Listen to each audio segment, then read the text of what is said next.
Magandang araw mga kabaksing. So panalo nga po si Sam Goodman kagabi sa kanyang laban na ginanap sa bansang Australia.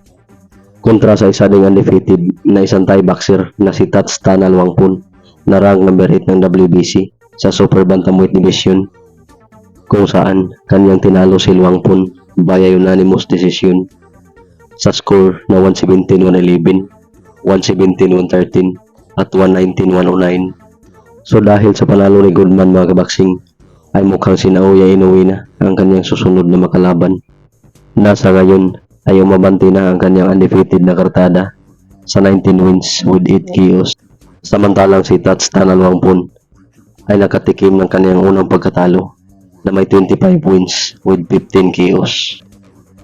Samantalang panalo din mga kabaksing sa kanyang debut sa lightweight division ang former two-time world title challenger na si Liam Wilson. Ito'y matapos yung talunin via 8 round knockout sa kanilang bakbakan ang kapwa Australiano na si Yusuf Dib. Matatandaan po natin mga kabaksing na itong si Liam Wilson ay 2 beses na sinubukan upang maging world champion, ngunit siya ay nabigo sa mga kamay ni na Oscar Valdez at Emmanuel Navarrete na kapwa siya tinalo via TKO. Dahil sa kanyang panalo mga kabaksing ay nag-improve na ngayon ang kartada ni Wilson sa 14 wins with 8 KOs at may 3 talo. Samantalang ang kanyang pinatulog na kapwa Australiano na si Yusuf Dib ay nalasap ang kanyang pangalawang talo na may 21 wins with 11 KOs. Samantalang sa kabilang banda mga kabaksing ay lalaban din mamaya para sa kanyang US debut ang ating Pinoy knockout artist na si Will John Mindoro kontra sa pambato ng UK na si Tyler Goodjan.